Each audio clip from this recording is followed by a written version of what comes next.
नमस्कार दोस्तों, स्वागत है आप सभी का अपने YouTube चैनल ऑनलाइन रीडर्स में।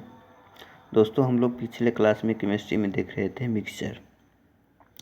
तो होमोजेनियस मिक्सचर और हेट्रोजेनियस मिक्सचर हम लोगों ने देख चुका था। आइए आगे हम लोग देखते हैं सॉल्यूशन।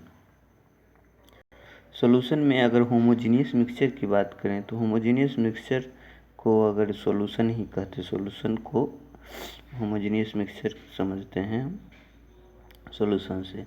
इसके कंपोजिशन क्या होते हैं, संगठन क्या होते हैं, जैसे विलायक हो गया, सॉल्वेंट, जैसे पानी हो गया। पानी में क्या होता है कि वह चीनी को घुला लेता है अपने में, नमक को घुला लेता है। तो जो घुलाता है उसी को विलायक कहते हैं, सॉल्वेंट कहते हैं, और जो घुलता है वे विलेय होते हैं, सोल्यूट मटेरियल होता है। घुलने वाला पदार्थ को सोल्यूट कहते हैं, विलेय कहते हैं। से ज़्यादा मात्रा में जो प्रेजेंट रहता है उसी को सॉल्वेंट कहते हैं। जैसे चीनी और पानी को मिलाते हैं तो ज़्यादा मात्रा में हम पानी देते हैं तो पानी वहाँ पर क्या हो गया, सॉल्वेंट हो गया, विलायक हो गया। और अगर हम नमक या फिर चीनी को कम मात्रा में देते हैं पानी में घुलने के लिए, लेस क्वांटिटी में देते हैं, तो ये विलेय हो गया, सॉल्वेंट हो गया।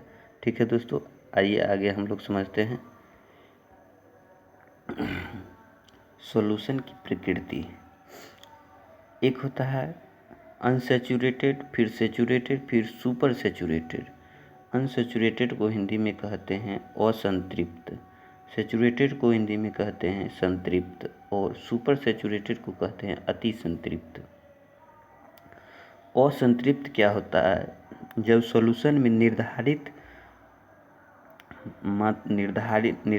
मात्रा से कम मात्रा में सोल्यूट घुलता है तो उसको अनसैचुरेटेड कहते हैं। जैसे 1 लीटर पानी में मान लीजिए कि 100 ग्राम चीनी मिलना था, घुलना था, नहीं, ये निर्धारित किया गया है, लेकिन 100 ग्राम से कम घुला, 70 ग्राम ही घुला, तो उसको क्या कहेंगे, अनसैचुरेटेड कहेंगे। लेकिन जब सॉल्यूशन में निर्धारित मात्रा पूरा घुल जाता है तो उसको सैचुरेटेड सॉल्यूशन कहते हैं। और जब हम क्या करते हैं, जब टेम्परेचर बढ़ा देने पर सॉल्यूशन में निर्धारित मात्रा से ज़्यादा सोल्यूट घुल जाता है, निर्धारित मात्रा से ज़्यादा सोल्यूट घुल जाता है, तो इसे ही सुपर सैचुरेटेड सॉल्यूशन कहते हैं, इसे ही सुपर सैचुरेटेड सॉल्यूशन कहते हैं। अगर मान लीजिए सैचुरेटेड सॉल्यूशन है, अगर इसमें टेम्परेचर अगर हम हाई कर दिए, टेम्परेचर को हाई कर दिए तो इसमें क्या होगा, इंटरनल मॉलिक्यूल्स जो हो गए दूर दूर हटेंगे, तो इसमें वो अपने में और ज़्यादा जो है शुगर या फिर सोल्यूट मटेरियल अपने में घुला लेंगे। मतलब निर्धारित से ज़्यादा घुला लिया तो इसको सुपर सैचुरेटेड कहते हैं। ठीक है दोस्तों, आगे आइए हम लोग समझते हैं सॉल्यूशन के प्रकार कितने होते हैं। एक होता है ट्रू सॉल्यूशन, फिर कोलाइडल सॉल्यूशन, उसके बाद सस्पेंशन।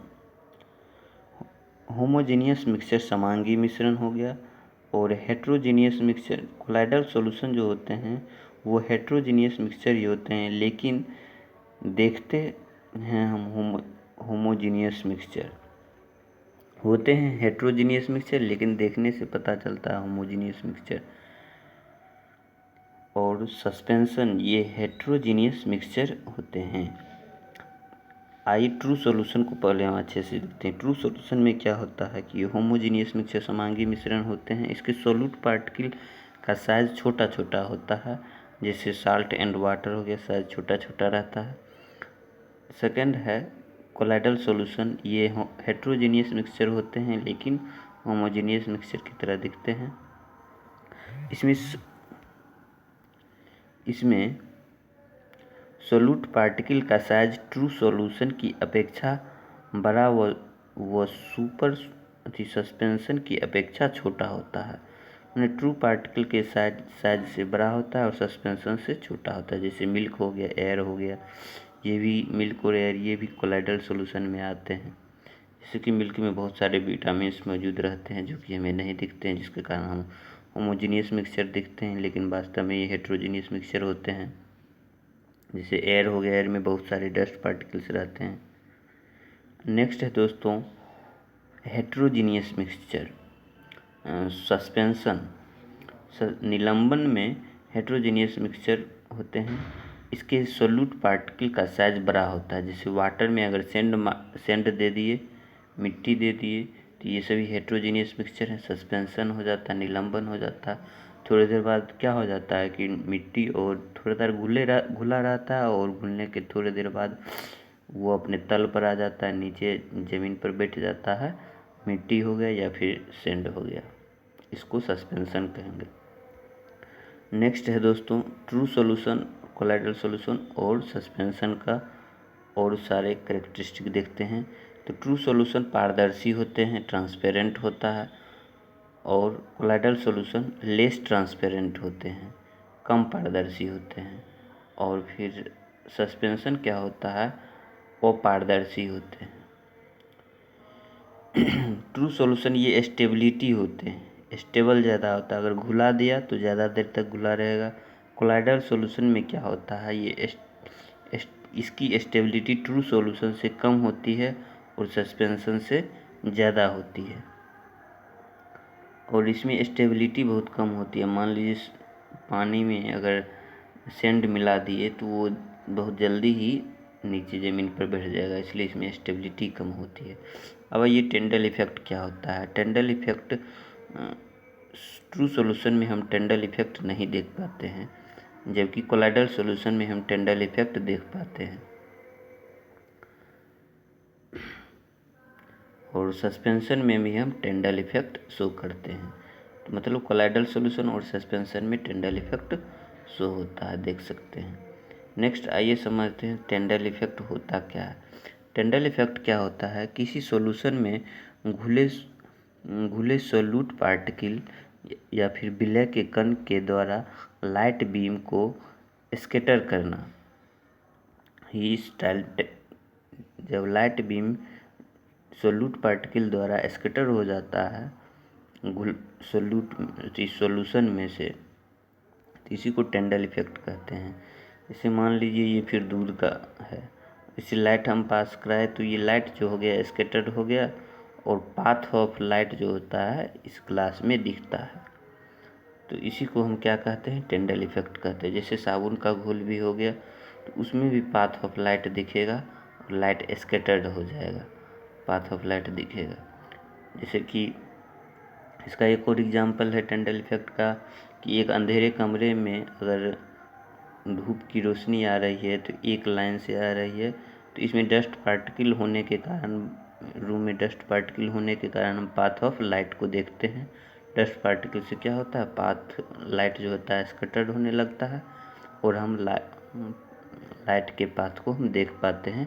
तो इस इफेक्ट को हम टेंडल इफेक्ट कहते हैं। टेंडल नामक वैज्ञानिक ने इस इफेक्ट को दिया था।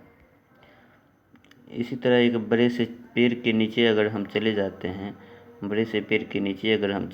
हैं, तो उसके छांव में देखते हैं कि हम धूप की रोशनी आती है, और उस धूप की रोशनी से हम लाइट के पाथ को देख पाते हैं, ये भी टेंडल इफेक्ट होता है। आइए आगे हम लोग समझते हैं कोलाइडल सॉल्यूशन के प्रकार कौन कौन से होते हैं। पहला देखिए सोल। क्या है सोल? सोल क्या होता है, सॉलिड जो है जब लिक्विड में डिस्पर्स हो जाते हैं, लिक्विड में जब मिल जाते हैं तो इसको सोल कहते हैं। जब इंक हुआ, पेंट हुआ, लिक्विड में मिला देते हैं तो क्या होता है, इसको सोल कहते हैं। जैसे कोई इंक होता है उसको लिक्विड में मिला देते हैं तो इस कोलाइडल सॉल्यूशन को क्या कहते हैं, सोल कहते हैं। एरोसोल क्या होता है कि सॉलिड को जब हम गैस में मिलाते हैं, डिस्पर्स करते हैं, तो उसको एरोसोल कहते हैं। जैसे एयर हुआ, स्मोक हुआ, फॉग हुआ, ये सभी क्या है, डस्ट पार्टिकल हो गए, ये सभी गैस में मिल जाते हैं तो इसको एरोसोल कहते हैं। सॉलिड जब सॉलिड में मिल जाते हैं इसको सॉलिड सॉल्यूशन कहते हैं सॉलिड सोल कहते हैं। जैसे जेम्स रत्न में होता है, अंगूठी स्टोन्स अंगूठी में होता है, ये सॉलिड सोल हो गया। फोम को आइए देखते हैं, ये भी कोलाइडल होते हैं। जैसे गैस को जब हम लिक्विड में मिलाते हैं तो यह फोम बनता है और ये कोलाइडल सॉल्यूशन कहलाता है। एग्जाम्पल में देखिए डीओ हो गया, कोल्ड ड्रिंक्स में हम गैस मिलाते हैं, सेविंग फोम में हो गया, ये सभी कोलाइडल सॉल्यूशन के पार्ट हो गए। आगे देखिए सॉलिड फोम होता है, गैस को हम सॉलिड में मिलाते हैं तो ये सॉलिड फोम बन जाता है। जैसे ब्रेड में क्या होता है कि छोटे छोटे छिद्र होते हैं, वो सॉलिड में गैस मिल गया। नेक्स्ट हो गया इमल्सन। इमल्सन क्या होता है, लिक्विड को लिक्विड में मिलाना इमल्सन होता है। जैसे मिल्क हो गया, घी हो गया, बटर हो गया, etc, ये सभी इमल्सन के एग्जाम्पल हैं। इसमें लिक्विड से लिक्विड में मिलता है, ये सभी कोलाइडल सॉल्यूशन हो गए। आइए आगे हम लोग देखते हैं। नेक्स्ट है जेल, ये भी कोलाइडल सॉल्यूशन है। जेल क्या होता है कि continuous layer of solid particles dispersed on a liquid, ये जेल होते हैं। जैसे हेयर जेल हो गया, जेल टूथपेस्ट हो गया, ये क्या होता है, लिक्विड होता है। जैसे टूथपेस्ट में देखते हैं continuous layer of solid particles gel वाले टूथपेस्ट में होता है, ये कोलाइडल सॉल्यूशन हो गया। नेक्स्ट आइए देखते हैं दोस्तों, चेंजेज माने परिवर्तन। दो टाइप के परिवर्तन होते हैं, एक फिजिकल चेंज और एक केमिकल चेंज।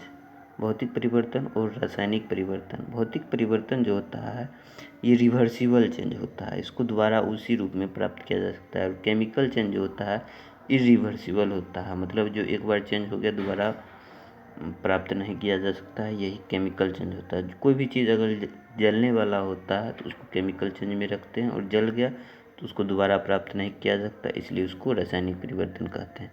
आइए फिजिकल चेंज को समझते हैं। ये टेम्परोरी होती है, अस्थायी होती है। जैसे शर्ट का फोल्ड किए और फिर उसको खोल दिए तो ये टेम्परोरी चेंज हो गया। पेज को मोड़ दिए फिर उसको खोल दिए, ये टेम्परोरी चेंज हो गया, फिजिकल चेंज हो। उसके अवस्था में परिवर्तन होता है, शेप साइज में अवस्था में परिवर्तन हुआ तो ये फिजिकल चेंज कहला जाएगा। कोई नया प्रोडक्ट नहीं बनता है इसमें फिजिकल चेंज में। मास ये माने द्रव्यमान में चेंज नहीं, द्रव्यमान में चेंजेज नहीं आते हैं तो फिजिकल चेंज हो गया। ये